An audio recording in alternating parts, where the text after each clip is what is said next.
오늘 제가 평소에 존경하고 항상 귀하고 소중한 동역자로 생각해온 이태희 목사님이 목회하시는 교회를 직접 방문하고 말씀을 증거할 수 있는 기회를 갖게 되어 하나님께 감사드리고 또한 초청해 주신 이태희 목사님께 고마움을 표합니다.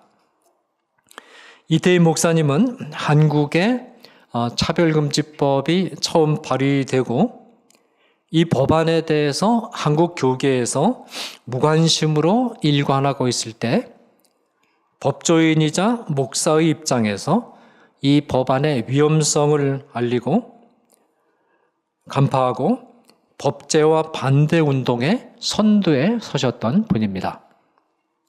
그 당시에는 차별금지법 반대 운동에 나서는 것이 극우 인사들의 무식한 과잉 반응 정도로 폄하되고 있었던 때였습니다. 이때 이태희 변호사님을 비롯해서 기론평 교수님 등이 조롱과 멸시를 무릅쓰고 과감히 차별금지법 저지운동에 나서셨고 그것이 마중물이 되어 오늘의 탄탄한 차별금지법 저지운동이 가능하게 된 것입니다. 오늘은 요나서의 본문과 사도행전의 본문을 근거로 해서 대한민국의 운명이 기독교인들에 의해서 좌우된다라는 사실을 확인하고 우리들의 결의를 다시 한번 다지는 시간을 갖고자 합니다. 일제강점기 동안에 자유주의 전통의 신학자들이 신사참배에 찬성하고 친일적인 입장에서 활동을 한 반면에 한국의 장로교를 대표하는 보수신학자이신 박형룡 박사님은 반일적이고 애국주의적인 입장에서 활동을 하셨습니다. 특히 박형룡 박사님의 나라 사랑은 각별했습니다. 박형룡 박사님은 당시 조선을 하나님이 특별히 선택하신 구약의 이스라엘에 비유할 만큼 민족에 대한 깊은 애정을 가지고 계셨습니다. 이 박형룡 박사님은 조선의 영어 음력인 CHOSEN이 선택하다라는 뜻을 지닌 영어 단어 choose의 완료 분사인 선택된 과 같은 단어라는 스펠링이 같다는 사실에 착안을 해서 조선은 하나님의 선택된 백성이다 라는 기발한 제안을 하셨습니다. 박형룡 박사님은 조선은 이처럼 하나님의 선택된 백성이기 때문에 이스라엘에게 일어난 일들은 좋은 일이든 나쁜 일이든 조선에도 일어나게 되어 있다라는 신념을 가지고 계셨습니다. 이 신념은 박형룡 박사님이 행한 설교에 잘 나타나 있습니다. 박형룡 박사님은 1920년 4월 9일 숭실대의 전도대 강사로 천의검, 하늘천입니다. 천의검이라는 설교를 했다가 일본 경찰에 체포되어서 10개월간 감옥살이를 했습니다. 이 설교의 요지는 이렇습니다. 우리 민족이 이스라엘 백성과 마찬가지로 우상 숭배의 죄를 범하였기 때문에 하나님이 당신의 검인 일제를 휘두르신 것이다. 그러므로 하나님 앞으로 회개하고 돌아오는 길밖에는 민족 구원의 길이 없다. 조선도 이스라엘 백성들과 마찬가지로 하나님과의 언약 관계 속에 들어가 있기 때문에 민족이 범죄하면 하나님의 징벌을 받고 회개하고 돌아오면 다시 회복하게 된다.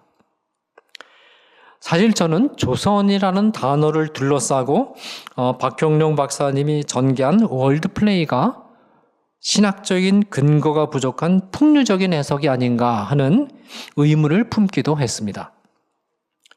이스라엘은 처음부터 출애굽 사건이라는 구원 사역에 의해서 출발된 신정적인 공동체인 반면에 우리나라는 그 기원이 이방 민족이고 전도가 많이 되었다고 하는 지금도 전 국민의 4분의 3 이상이 하나님을 믿지 않는 그런 국가인데 어떻게 이런 단순 비교가 가능한가? 이 의문이 풀리고 박경룡 박사님의 관점이 옳다는 사실, 어쨌든 한국이 하나님의 선택받은 백성이다라는 사실이 옳다는 사실을 확인해 준 본문이 바로 요나의 난파선 사건과 바울의 난파선 사건을 다루고 있는 오늘의 본문들입니다. 이 두 사건이 모두 이방인들이 탑승한 배에 하나님의 백성 한 사람이 끼어들어간 일 때문에 그 탑승객 전원에게 일어난 일을 지금 다루고 있습니다. 자, 먼저 요나 사건을 살펴보겠습니다. 요나는 하나님으로부터 니느웨로 가서 니느웨 백성들에게 죄를 회개하고 돌아오라 하고 외치라는 명령을 받았습니다. 그러나 요나는 니느웨와 같은 악한 이방 도성이 회개하고 하나님의 축복을 받는 것을 용납할 수가 없었습니다. 요나는 이방인들인 악한 니느웨 백성이 죄를 범하였다면 공의로우신 하나님이 심판을 내려 멸망시켜버리는 것이 당연하다. 그래야 속도 시원하고 아주 확실하고 화끈하고 그렇게 생각을 하고 있었습니다. 그런데 뜻밖에도 하나님이 니느웨 백성에게 회개할 기회를 주시고 회개하면 용서하고 심판을 내리지 않으시겠다라는 뜻을 밝히자 요나는 하나님의 이 뜻밖의 조치를 받아들이기가 쉽지 않았습니다. 마음이 불편해진, 심기가 불편해진 요나는 하나님의 명령에 어깃장을 넣으면서 니느웨가 아닌 다시스로 가는 배를 탔습니다. 이 배를 타면 하나님과의 만남을 피할 수 있을 것이다 라고 착각을 한 것입니다. 요나의 행동은 적어도 요나가 이 순간만큼은 당시 팔레스타인 지역의 이방인들 사이에서 유행하던 지역신론, 이 헤노다이즘이라고 하는데 지역신론에 잠깐 미혹당해 있었음을 뜻합니다. 이 지역신론이라는 것은 지역마다 관할하는 신들이 다르다는 신론입니다. 예를 들어서 서울 지역을 A라는 신이 다스린다면 인천 지역은 B라는 신이 다스린다는 것입니다. 마치 조직폭력배들이 관할 구역을 나누어서 서로 관리하고 서로 선을 넘지 않으려고 애를 쓰는 것과 같은 그런 형국입니다. A라는 신을 믿는 생활은 인천 지역에서는 있을 수가 없습니다. 왜냐하면 인천 지역에는 A라는 신이 없기 때문입니다. 요나는 유대 지방을 다스리시는 여호와 하나님이 니느웨 지방에 관심을 가지신다는 사실도 뜻밖의 일로 생각했지만 여호와 하나님이 니느웨 지방에까지는 관심을 가지시더라도 니느웨를 벗어나서 다시스로 가면 여호와를 피할 수 있을 것이다. 그렇게 생각을 했습니다. 지역신론의 착각에 잠깐 빠진 것입니다. 자, 오늘날 기독교인들이 교회에서는 하나님이 서슬퍼런 눈으로 우리의 마음과 행동을 살펴보신다고 생각하고 말과 행동에 조심하다가 지금 여러분이 그렇지 않습니까? 하나님이 두 눈을 부릅뜨고 여러분이 마음속으로 무슨 생각을 하는지 어떤 태도로 예배드리는지 감독하고 있는 것을 어렵지 않게 여러분 느끼실 수 있으시죠? 근데 교회를 벗어나서 가정이나 직장에 가서는 마음이 풀려서 마치 하나님이 보지 않으시는 것처럼 행동한다면 어쨌든 집으로 가면 마음이 좀 풀리죠. 풀리는 것도 정도껏 풀려야지 완전히 풀려가지고 물론 교회에서의 태도와 집안에서의 태도는 좀 달라집니다. 집안에서는 하나님께서 조금 마음을 풀고 편안하게 자유롭게 있어도 하나님께서 허용하시지만 완전히 마음이 풀려가지고 하나님이 안 계신 것처럼 행동을 한다면 그러면 지옥신론의 착각에 잠시 빠지는 것입니다. 그런데 요나의 생각은 착각이었음이 곧 드러납니다. 요나가 탄 배가 출항하자마자 바다에 큰 폭풍이 일어나서 배가 파손 직전에까지 이르렀습니다.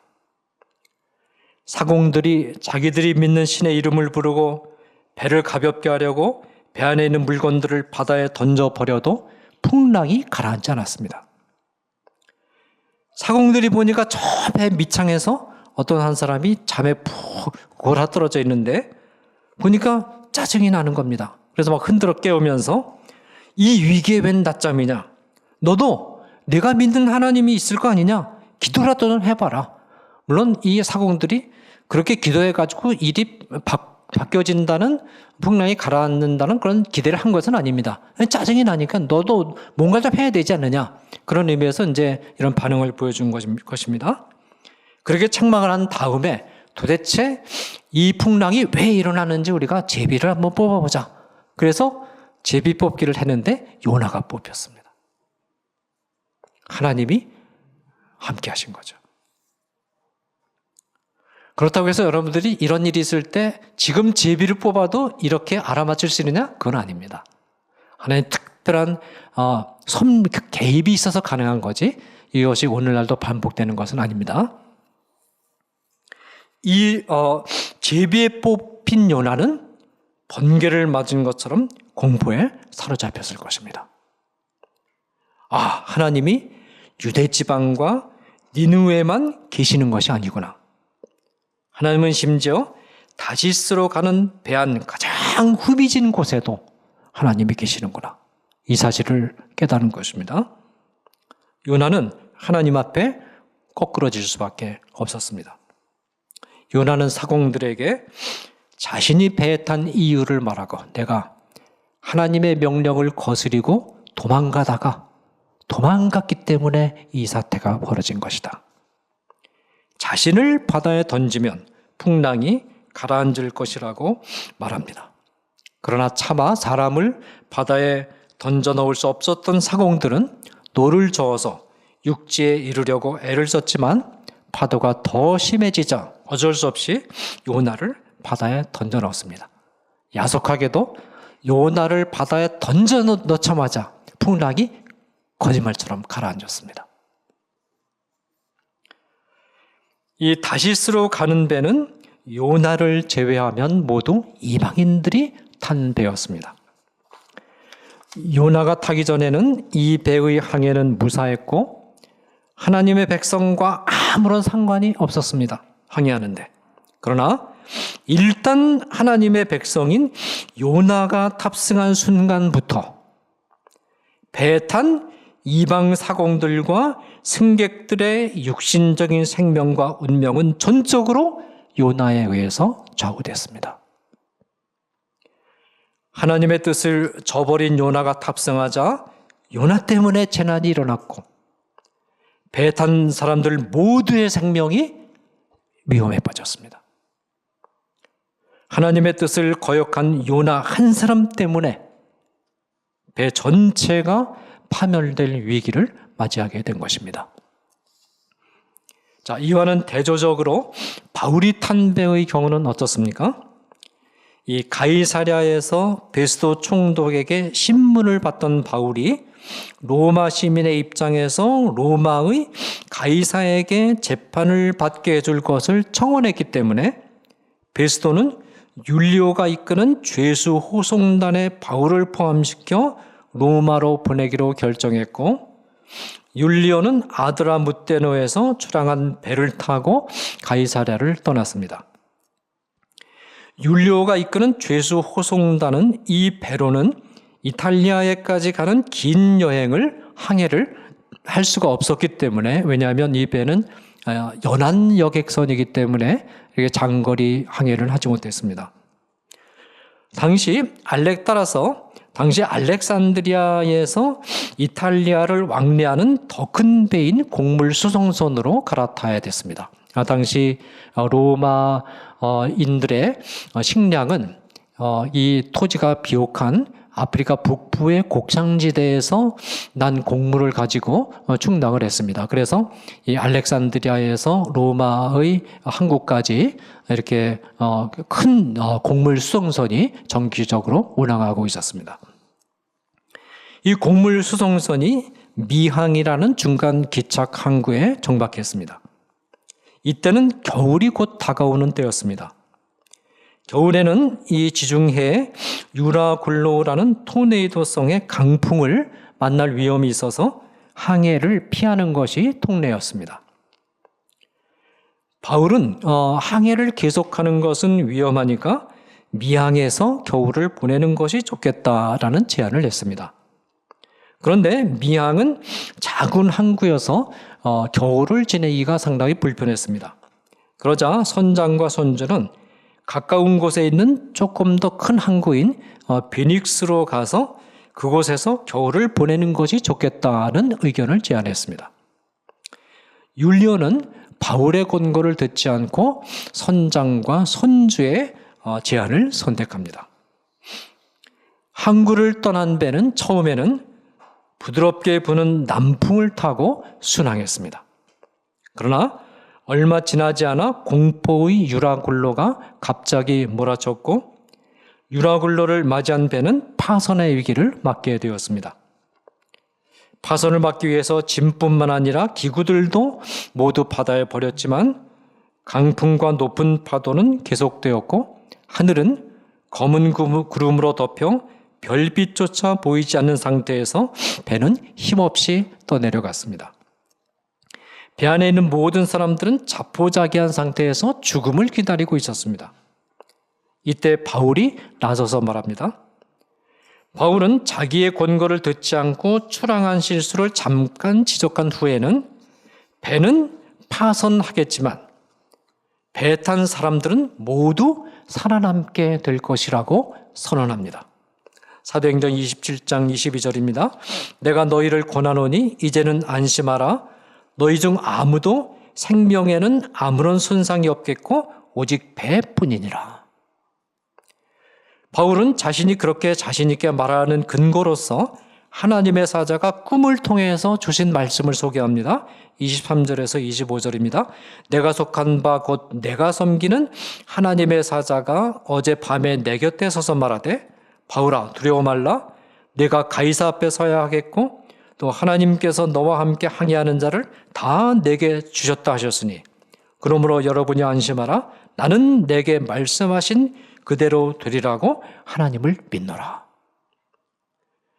바울이 가이사 앞에 서는 것, 곧 바울이 로마에 가서 복음을 전하는 것이 하나님의 계획이었기 때문에 바울을 로마로 안전하게 보내기 위해서라도 배 탄 모든 사람들을 하나님이 살려주실 것이다 라는 것이 바울이 말하는 요지입니다.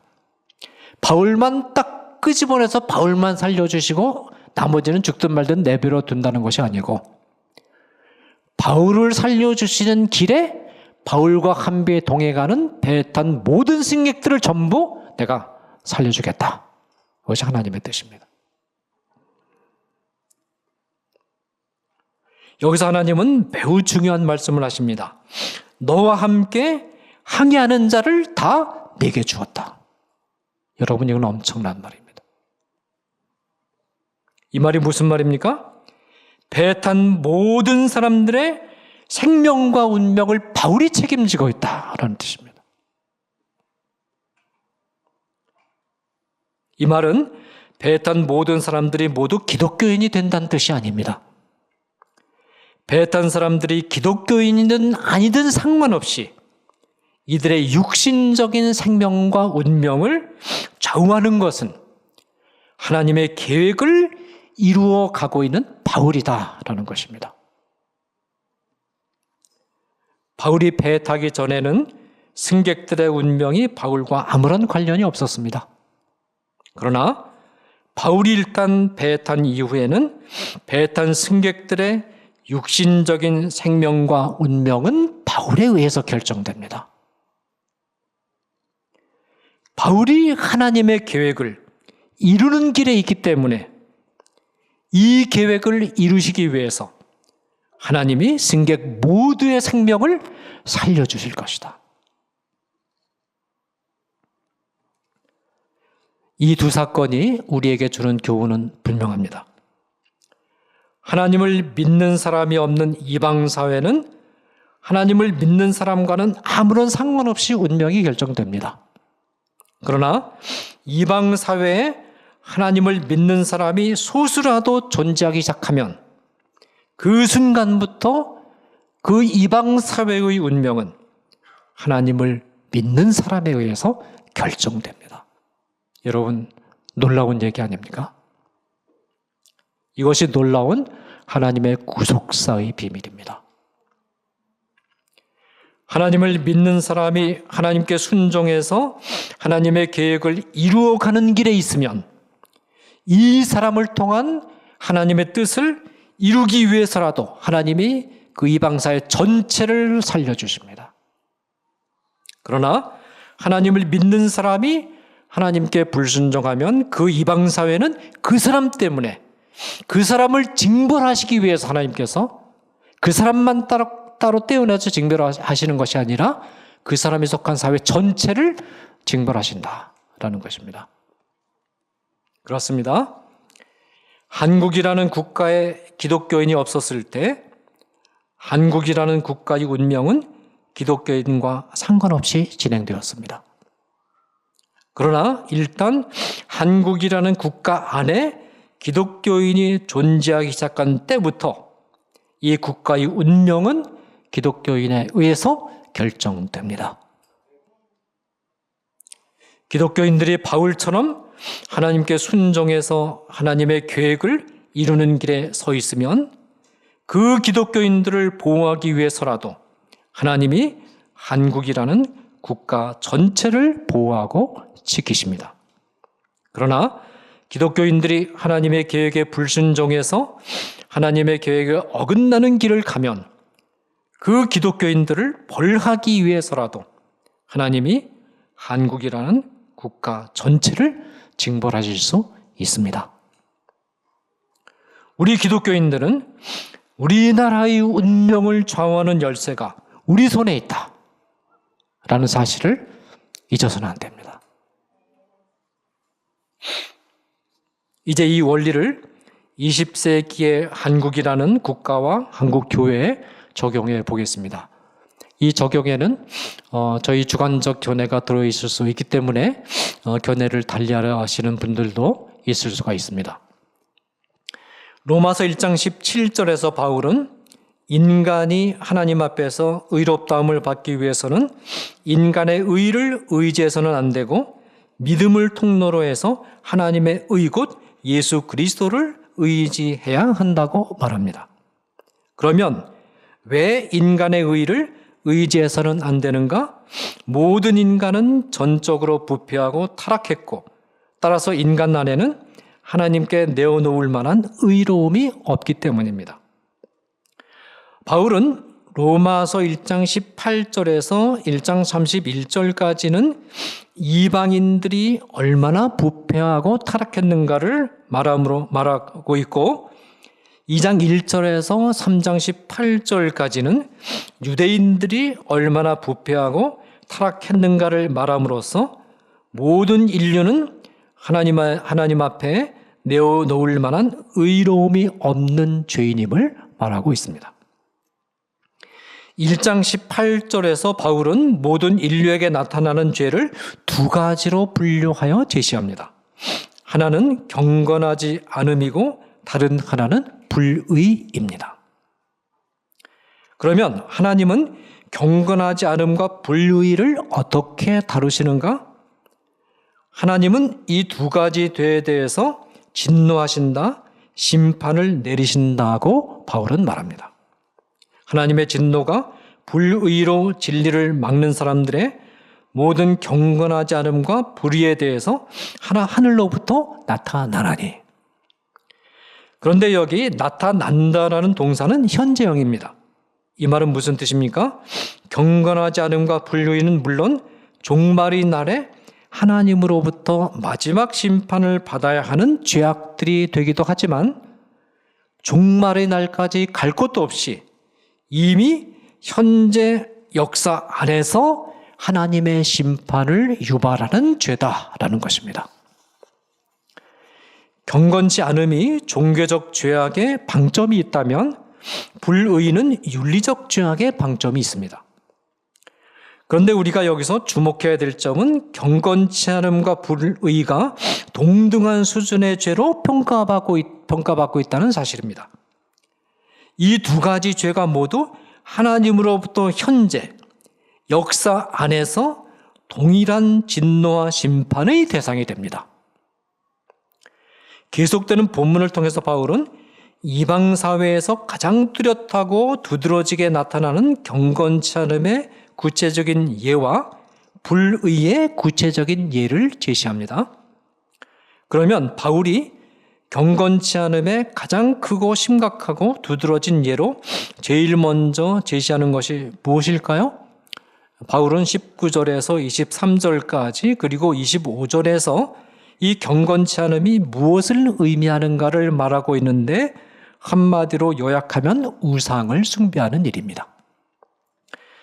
하나님은 인간 안에는 하나님을 인식할 수 있는 능력, 하나님을 알 만한 것을 두셨고 자연에는 하나님이 놀라운 능력과 지혜로 우주를 만드셨음을 보여주는 분명한 증거들을 두셔서 이 세상을 만드신 창조주 하나님이 계신다는 사실을 부인할 수 없게 하셨습니다. 그러나 사람들은 이 증거들을 의도적으로 외면하고 피조물 가운데 하나 곧 사람이나 동물을 하나님 대신 경배하는 우상숭배에 빠졌다라는 것입니다. 이제 우리 한국 사회와 교회로 눈을 돌려봅시다. 일제강점기 동안 한국 교회가 어떤 경건치 않음을 범했습니까? 바로 신사참배입니다. 신사참배는 너는 나 외에는 다른 신들을 내게 두지 말라는 제1계명과 너를 위하여 새긴 우상을 만들지 말고 또 위로 하늘에 있는 것이나 아래로 땅에 있는 것이나 땅 안에 물속에 있는 것에 어떤 형상도 만들지 말며 그것들에게 절하지 말며 그것들을 섬기지 말라는 제2계명을 명백하게 범하는 우상숭배입니다. 그러나 다수의 한국 교회와 목회자들과 신학자들이 신사참배는 단순한 국가에 대한 의례 행위로서 종교 행위가 아니라는 일본 정부의 유혹을 받아들여서 신사에 참배를 하였고 1938년 대한예수교 장로회 총회장 홍택기 목사는 신사참배를 결의하고 총회장이 총회 임원들을 모두 인솔 하고 대한예수교 장로회를 대표하여 신사에 집단 참배하였으며 전국교회에 공문을 보내서 신사참배에 반대하는 자들은 구습을 떨쳐버리지 못하고 주님의 가르침을 범하는 것이라는 엉뚱한 경고까지 바라기도 했으며 주기철 목사를 비롯해서 신사참배를 반대하는 목회자들을 교단에서 출교시키는 심각한 배도의 죄를 범했습니다. 그 이후 대한예수교 장로회는 오늘날까지 신사참배를 행한 죄악에 대해서 공식적으로 회개하지 않았고 사죄하지도 않았습니다. 우리나라 교계가 사죄하지 않는데 어떻게 일본이 사죄를 하겠습니까? 그렇지 않습니까? 이처럼 신사참배를 범하고도 회개하지 않은 한국 교회의 죄에 대해서 하나님은 교회뿐만 아니라 한국이라는 국가에 대해서 준엄한 심판을 바로 내리셨습니다. 북한 지역에 일제 군국주의 정부보다 훨씬 더 비인간적이고 가혹한 공산주의 정권이 들어섰고 동양의 예루살렘으로 불리기도 했으나 신사참배를 가결한 도시 평양은 신사보다 훨씬 가증스럽고 기괴한 거대한 김일성 우상에 완전하게 장악된 도시로 탈바꿈했습니다. 그리고 6.25 동란이 일어나 많은 국민들이 살해당했고 한반도의 절반이 넘는 북한 지역은 전무후무한 김일성 일가의 교주적이고 왕조적인 잔인한 독재 통치를 받으며 기독교인들을 가혹하게 핍박하는 국가로 전락되어 버렸습니다. 북한과 같은 나라가 지금 지구상에 없습니다. 한국교회가 신사참배라는 경건치 않음의 죄를 범했을 때 하나님은 한국이라는 국가 전체를 무섭게 심판하신 것입니다. 다음으로 바울이 경건치 않음과 동등한 수준의 죄인 불의의 예로서 들고 있는 것이 무엇일까요? 바울은 1장 24절, 26절에서 31절까지 불의를 반영하는 22개의 항목들을 제시하고 있습니다. 그런데 다른 항목들은 한 번만 언급하고 끝나는 반면에 동성 간의 선교는 제일 먼저, 그리고 3절이나 할애해서 길고 소상하게 다루고 있습니다. 이것이 무엇을 의미합니까? 남자가 남자와 더불어 성교를 갖고 여자가 여자와 더불어 성교를 가지는 동성 간의 성관계는 모든 윤리적인 불의들 가운데 가장 심각하고 가증스러운 죄로서 현재적인 하나님의 심판을 받게 된다는 것입니다. 실제로 동성 간의 성관계를 묘사하고 있는 24절, 26절, 27절을 보면 하나님이 더러움에 내버려 두셨다. 벌써 심판입니다. 부끄러운 욕심에 내버려 두셨다. 그들의 그릇 때문에 상당한 보응을 그들 자신이 받았다는 점을 강조함으로써 동성 간의 성교에 들어가는 것 자체가 이미 하나님의 현재적인 심판을 받기 시작한 것임을 분명하게 밝히고 있습니다. 여러분, 남성 간의 성교는 단 한 번이라도 하면 안 됩니다. 남성 동성애자들의 80%가 에이즈에 감염이 되어 있고 단 한 번이더라면 에이즈에 바로 감염이 됩니다. 그리고 남성 간의 성교에는 굉장히 위험한 각종 성병들, 각종 장 관련 질환, 감염 이런 것이 뒤따릅니다. 이것은 수십 번 성관계를 가져야 걸리는 게 아니고 한두 번 잘못하면 그냥 걸립니다. 그리고 한 번 걸리면 치료가 굉장히 어렵습니다. 에이즈는 치료약이 없습니다. 앞으로 에이즈 치료약은 발견되지 않도록, 발견할 수 없도록 되어 있습니다. 에이즈가 지금 극복이 되었다, 그건 사실이 아닙니다. 다만 에이즈의 진행을 조금 약화되는 정도의 처방만 발견되었을 뿐입니다. 굉장히 무서운 것입니다. 동성 간의 성교는 하나님의 현재적인 심판을 불러온 만큼 심각한 윤리적인 죄입니다.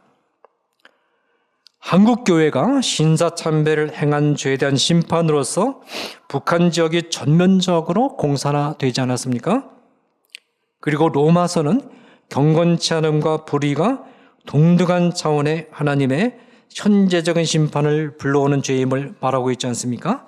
놀랍게도 대한민국이 동성애를 전면적으로 허용하는 국가가 되는 순간 바로 대한민국은 신마르크스주의의 선악기에 들어가서 준공산화되는 운명에 떨어지고 맙니다. 여러분, 차별금지법이 통과되면 그것은 무엇을 의미하느냐? 그 순간 한국은 준공산화되는 것이나 마찬가지입니다. 준공산화된다는 것은 하나님의 심판에 들어가는 것입니다. 이게 보통 문제가 아니에요. 19세기 말 등장한 마르크스주의는 인간 사회를 경제적으로 부유한 부르주아 계급과 경제적으로 가난한 노동자 계급인 프롤레타리아 계급이 서로 투쟁하는 것으로 해석했습니다. 마르크스가 쓴 자본론이라는 책은 자본주의 사회가 지닌 모순 구조를 날카롭게 지적함으로써 자본주의 사회에서 살아가고 있는 사람들에게 자기 반성의 계기가 되는 긍정적인 기여를 한 부분도 있습니다. 그러나 마르크스주의는 인간관과 추구하는 목표와 목표를 이루는 방법에 있어서 매우 위험하고 반기독교적인 특징을 여실하게 드러냈습니다. 이 마르크스주의가 추구하는 목표는 능력만큼 일하고 필요한 만큼 가져가는 사회를 세우는 것이었습니다. 이 표현은 얼마나 아름답고 가슴 설레게 하는 표현입니까? 그러니까 순진한 대학생들이 운동권이 되는 것입니다. 모든 사람들이 능력을 다 발휘해서 일을 하면 생산량이 풍부해지겠죠. 그리고 나서 자기가 필요한 만큼만 딱 가져가면 많은 물자가 남아돌 것입니다. 그러면 언제든지 물자를 가져다 쓰면 되지 않겠습니까? 그렇지만 이런 사회는 현실 속에서는 이루어질 수 없었습니다. 이것은 유토피아입니다. 유토피아라는 말은 유라는 말은 없다는 뜻이고 토피아는 토포스, 장소라는 뜻입니다. 현실 속에서 이루어질 수 없는 꿈이라는 뜻입니다. 현실 속의 인간은 철저하게 이기적입니다. 왜냐하면 인간이 타락했기 때문입니다. 그건 그리스도인들도 마찬가지입니다. 그리스도인이 되었다고 해서 당장 이타적인 사람이 되는 것은 아닙니다. 겉사람 속에 여전히 죄의 잔재가 남아서 상당한 부분 이기적인 속성이 남아있고 그리고 그 이기적인 속성과 평생을 거쳐서 투쟁을 해야 됩니다. 사람은 능력만큼 일했으면 거기에 상응하는 보상을 받고 싶어 합니다. 물자들을 쌓아놓고 자유롭게 가져다 쓰라고 해놓으면 힘센 사람이 다 독점해버리고 힘이 약한 사람들은 물자들을 차지할 엄두도 내지 못할 것입니다. 인간의 욕심은 끝이 없습니다. 따라서 능력만큼 일한 사람이 필요한 만큼만 가져가도록 하기 위해서 국가는 강제로 배급제를 실시해야만 됐습니다. 일을 잘한 사람이나 못한 사람이나 똑같은 양을 가져가는 것이 배급제입니다. 배급제를 실시하니까 이제는 사람들이 열심히 그리고 창의적으로 일할 의욕을 상실했습니다. 그러자 국가의 강압적인 채찍질이 더 강화되어 있습니다. 국가가 무시무시한 전무후무한 독재 국가가 된 것입니다. 그러나 의욕이나 창의력은 강제로 밀어붙인다고 해서 생기는 일이 아닙니다. 국가가 아무리 다그쳐도 사람들은 그저 형식적으로 일을 하는 신용만 할 뿐 의욕적이고 창의적으로 일하려고 하지 않습니다. 사람들이 일할 의욕을 상실하자 생산성이 떨어지고 경제는 무너질 수밖에 없었습니다. 결국 경제적으로 이상적인 사회를 건설하고자 하는 마르크스주의 경제는 베를린 장벽을 무너지는 것을 계기로 실패로 끝났습니다. 물론 이 마르크스주의 경제 정책이 실패한 것은 베를린 장벽이 무너지기 수십 년 이전부터 이미 시작이 된 건데 그것이 이제 베를린 장벽이 무너지는 것을 상징적인 계기로 해서 말하자면 마감이 된 것뿐입니다. 마르크스주의는 경제적으로 평등한 사회를 건설하는 것이 절대적인 목표입니다. 이 마르크스주의자들에게 있어서 능력만큼 일하고 필요한 만큼만 가져가는 사회, 경제적으로 평등한 사회는 기독교에서 말하는 하나님 나라를 대체한 우상입니다. 마르크스주의에서는 이 절대적인 목표를 이루기 위해서라면 수단과 방법을 가리지 않습니다. 현실 속에서 이루어질 수 없는 목표를 현실 속에서 이루려고 하면 사람이 심리적으로 어떻게 됩니까? 정신적인 강박증에 걸리는 겁니다. 정신병에 걸리는 거예요. 그럼 집단적으로 정신병에 걸리는 겁니다. 그래가지고 말하자면 강박증이 집단적으로 나타나는 거예요. 필요할 때는 도덕도 무시해버리고 인륜도 무시해버리고 법도 무시해버리고 인간의 생명도 무시해버립니다. 이게 집단 강박증입니다. 마르크스주의가 들어가는 곳에서는 도덕이 무너지고 부모와 자식 간의 관계는 깨지고 법은 통치자의 무기가 되어버리고 인간의 생명은 가차없이 희생됩니다. 집단 강박증입니다. 소련이 공산화되는 과정에서 수천만 명이 죽었고 중국의 문화혁명 때는 7천만 명이 죽었습니다.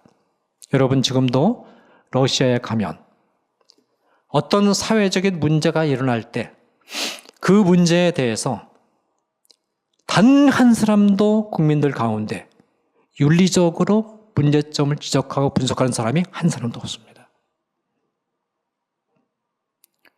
뭡니까? 공산화의 후유증입니다. 공산화의 후유증이 이렇게 긴 겁니다. 마르크스주의가 실패한 후 한동안 서구의 마르크스주의자들은 방황했고 궁지에 몰렸습니다. 이 정도로 실패했으면 마르크스주의를 버려야 되는데 버리기에는 그동안 투자한 것이 너무 아까웠고 그 유토피아에 대한 미련을 버리지 못한 겁니다. 인간의 힘으로 이상사회를 건설해보자. 이 유토피아를 세상 사람들은 버리지 않습니다. 생명공학에서, AI에서 버리지 않습니다. 이런 마르크스주의자들에게 새로운 희망을 준 사람이 정신분석학자 프로이드였습니다. 프로이드는 인간에게는 성적인 욕구가 본능적인 욕구로 주어져 있는데 모든 사회 문제는 성적인 욕구를 억압하는 데서 시작되는 것이기 때문에 이 성적인 욕구를 자유롭게 발산할 수 있도록 해주면 모든 사회 문제들이 해결되고 이상사회를 건설할 수 있다고 주장했습니다. 프로이드가 생각한 이상사회는 자유롭게 성관계를 가지는 세상입니다. 남성이든 여성이든 소아든 다처제든 짐승이든 기계든 상관없이 모든 성 도착증이 다 정상화가 됩니다. 성 구별도 없어집니다. 젠더적인 개념이 시작되는 것입니다. 내가 남자지만 주관적으로 여자로 느끼면 여자가 되는 겁니다. 지금 우리나라 성윤리 초중고등학교 젊은이들을 지배하는 성윤리가 바로 이거예요. 젠더 개념이에요. 젠더 개념은 뭐냐? 내가 생물학적으로 남성이라도 내가 주관적으로 여성이로 느끼면 그거 인정해 줘야 된다는 겁니다. 법적으로 허용해 줘야 된다는 겁니다. 그게 젠더 개념이에요. 우리 사회에서 성이라는 말을 할 때 전부 그 안에 백그라운드에 젠더가 들어 있습니다. 이런 개념이에요. 생물학적인 성을 무시해 버리는 겁니다. 마르크스주의자들은 무릎을 탁 치면서 바로 이거다. 자유롭게 성관계를 할 수 있는 성적으로 해방된 사회. 이들은 마르크스가 제시했던 능력만큼 일하고 필요한 만큼 가져가는 사회를 프로이드가 제시한 성적으로 해방된 사회로 바꾼 다음에 마르크스주의의 행동 전략을 그대로 접목시켜서 후일에 신마르크스주의라고 불리우는 사상의 틀을 만들었습니다. 신마르크스주의는 부르조아 계층의 이성애자들, 이 이성애자들이란 성관계는 남성과 여성 사이에서 이루어져야 되고 결혼관계는 남성과 여성 사이에 이루어져야 되고 그리고 성별은 생물학적으로 결정이 되는 것이다. 바꿀 수 없는 것이다. 라고 주장하는 자들을 가리킵니다. 주로 기독교인들을 말하는 것입니다. 이 사람들을 두고 프롤레타리아 계층의 이성애로부터 해방되어서 자유분방하게 성관계를 가지는 자들, 이들을 성소수자라는 이름을 붙여서 이 성소수자들의 핵심이 바로 동성애자들입니다. 젠더주의자들입니다. 둔 다음에 수단과 방법을 가리지 않고 이성애자들을 축출하고 자유롭게 동성애를 행할 수 있는 성적으로 자유분방한 사회를 수립하려는 성혁명을 시작을 했습니다. 이것이 차별금지법의 배경입니다.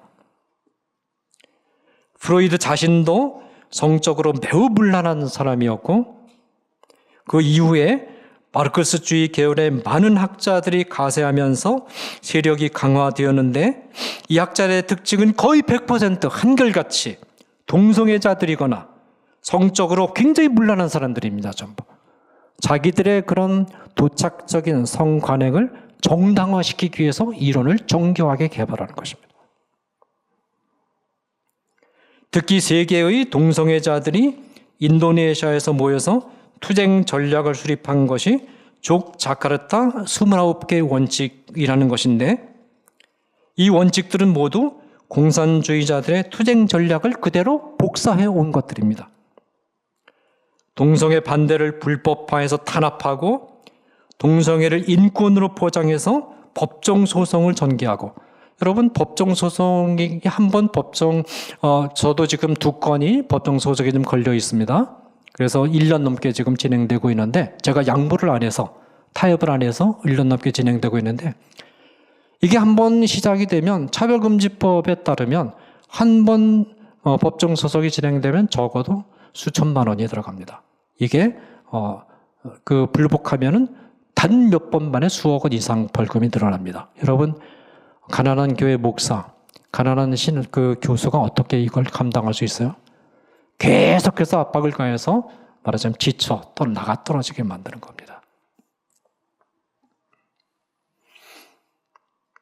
유엔을 이용해서 압력을 가하고, 지금 전 세계 유엔은 이 젠더주의자들에게 완전히 장악되어 있습니다. 옛날 유엔이 아닙니다. 유엔의 자금 지원을 이끌어내고 게이 퍼레이드를 개최해서 분위기를 진작시키고 미디어를 장악하고 지름 주고 주리 언론은 다 장악이 되어 있습니다. 차별금지법을 제정하고 동성애의 의학적 문제점을 지적하는 것을 금지시키는 것이 전부 자카르타 전략에 다 들어 있습니다. 그 전략대로 하는 것입니다, 지금. 이처럼 동성애 운동은 새로운 형태의 마르크스주의 혁명 운동입니다. 동성애가 법적으로 합법화가 되면 이 통로를 통해서 준공산주의라고 볼 수 있는 신마르크스주의가 들어오게 됩니다. 그런데 여러분, 신마르크스주의에 장악된다는 것은 바로 하나님의 심판 안에 들어가는 것입니다. 여러분, 차별금지법이 통과되면 그 순간 사실상 준공산화되는 거고 하나님의 심판에 바로 들어갑니다. 교회는 굉장히 어려워질 겁니다. 아마 그 목사들이 설교에 엄청난 탄압과 지적을 받을 것입니다. 기독교인의 지옥이 열리는 것입니다. 현재 한국 사회는 정부가 선두에 서서 입법, 사법, 행정, 언론, 공교육 등 동원할 수 있는 모든 수단을 총동원해서 전방위적으로 동성애 합법화를 온 국민을 대상으로 강제하고 있습니다. 한국 사회의 이와 같은 행태는 대한민국이 국가의 차원에서 하나님 앞에서 범하는 집단적이고 구조적인 죄로서 하나님의 준엄한 심판의 대상이 됩니다. 그런데 만일 한국 안에 기독교인들이 없다면 하나님은 소돔성이나 폼페이처럼 주저함 없이 바로 심판을 내리실 것입니다. 그러나 기독교인들이 존재하는 한국 사회에 대해서 하나님은 숨을 고르시면서 심판의 방식에 변경을 가하십니다. 하나님은 한국이라는 국가가 동성애를 합법화하려는 시도를 한다는 사실에 주목하기에 앞서서 동성애 합법화에 대해서 한국의 기독교인들과 교회가 어떤 태도를 취하는가를 보시고, 자, 한국이라는 국가는 하나님을 믿지 않으니까 하나님을 믿지 않는 그런 집단이나 구조가 뭘 못하겠어요? 그렇게 한다고 치고, 하나님을 믿는 백성들인 너희의 입장은 뭐냐? 너희는 그 문제에 대해서 어떻게 생각하느냐? 이걸 물으시는 겁니다. 이게 더 중요합니다. 그것을 보시고 이 한국이라는 국가에 징벌을 내실 것인가의 여부를 결정하실 것입니다. 만일 한국의 기독교인들과 교회가 권력과 다수의 힘의 눈치를 보면서 이 세력과 야합하거나 타협하고 비판의 목소리를 선명하게 표현하지 않고 미지근하게 흐리면서 회피하고 심지어 동성애 합법화를 강제하는 시도에 편승하는 입장을 취한다면 하나님이 한국의 배도한 기독교인들과 교회를 징벌하시기 위해서라도 한국이라는 국가 전체에 징벌과 심판을 가하실 것입니다. 차별금지법이 통과되는 순간 하나님의 심판이 임하는 겁니다. 그러면 한국의 기독교인들과 교회는 다시스로 가는 배를 거센 폭풍 속에 몰아넣은 요나의 전철을 밟는 것입니다. 일제강점기에 신사참배라는 난관 앞에서 굴복한 한국교회가 요나의 길을 따랐다가 한국이라는 국가에 엄청난 제한을 안겨준 것처럼 한국교회가 동성애 합법화에 대해서 침묵하고 타협하고 굴복한다면 한국이라는 국가에는 전례 없는 무서운 재앙이 찾아올 것입니다. 제가 하는 이런 강의가 차별금지법이 통과되면 바로 걸립니다. 바로 법정소송에 대해서는 빠져나올 수가 없어요. 제가 타협을 안 하죠. 수억 원대 이상의 벌금 물어야 됩니다. 이런 사태가 바로 벌어집니다. 그러나 정부 여당이나 언론이나 공교육이 동성애에 대해서 어떤 입장을 취하든 간에 기독교인들이 동성애를 반대하는 목소리를 뚜렷하게 내고 기도하는 가운데 동성애가 사회 전체를 장악하는 사태를 막기 위해서 할 수 있는 한 모든 노력을 기울인다면 열매가 어떻게 되든지 간에 물론 우리는 열매를 거둘 것이고 열매를 거둬야 됩니다. 그러나 우리가 그런 노력을 기울인다면 한국의 기독교인들과 교회를 보호하기 위해서라도 하나님이 한국이라는 국가를 안전하게 지켜주실 것입니다. 그러면 우리는 난파선 안에 있는 모든 사람들을 한 사람도 잃지 않고 살려냈던 바울의 길을 따르는 것입니다. 우리가 왜 이런 노력을 해야 되느냐? 현재 동성애 합법화의 앞장서는 그 사람들도 살려내기 위해서 그 사람들하고도 같이 살기 위해서 우리가 이 노력을 해야 됩니다. 지금은 동성애 합법화에 앞장서서 그 이후에 자기들의 세상에 될 것 같지만 아닙니다. 그게 합법화되면 그 사람들도 어떤 형태로든 피해를 받게 됩니다. 나라가 공산화되면 공산화에 앞장섰던 세력이 제일 먼저 숙청당합니다. 뭘 모르고 하는 거예요. 네. 그 사람들 위해서라도 원수를 사랑하고 이웃을 사랑하기 위해서라도 우리가 힘들어도 이 운동을 해야 되는 것입니다.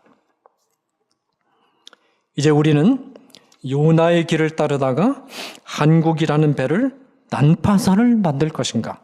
아니면 바울의 길을 따라서 한국이라는 배에 탄 모든 국민들을 안전하게 지켜낼 것인가? 두 길 가운데 어느 한 길을 선택해야 될 시점이 되었습니다.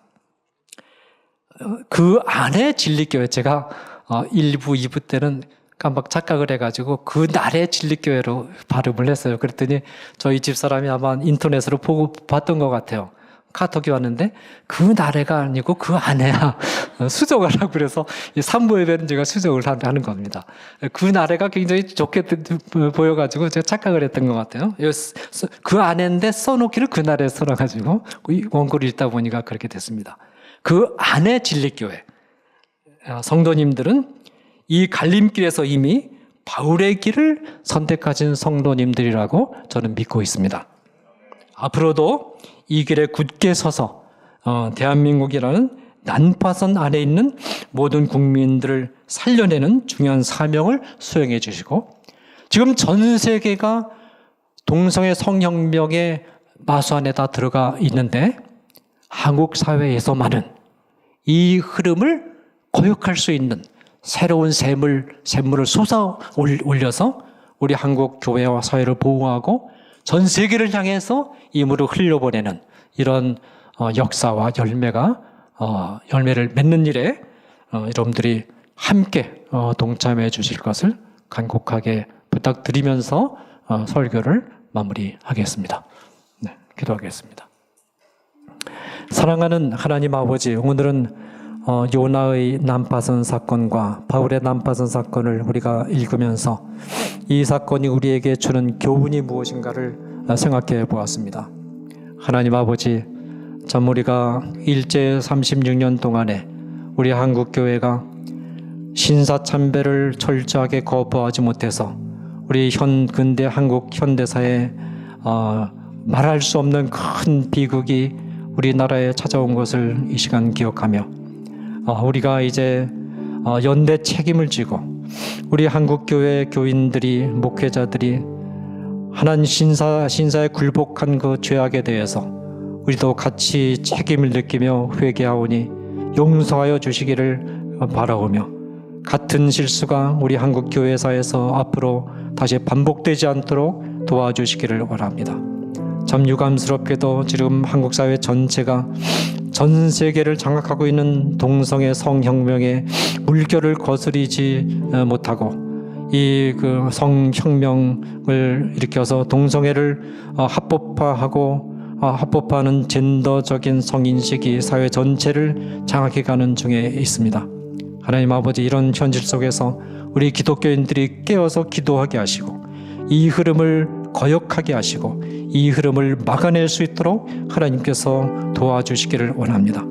그래서 서구 나라들이 이 흐름을 막는 일에 실패했다 할지라도 우리 한국에서만은, 한국 교회에서부터 이 흐름을 막아낼 수 있는 새로운 흐름과 물결이 솟아날 수 있도록 하나님께서 우리의 기도와 우리의 노력을 가상히 보시고 은혜를 더하여 주시기를 또한 간절히 바라고 나며, 이 거룩한 사역에 우리 그 안에 진리교회 성도들도 기도하며 함께 동참하는 그런 은혜가 있도록 도와주시기를 원합니다. 이 모든 말씀 예수 그리스도의 이름으로 기도하옵나이다. 아멘.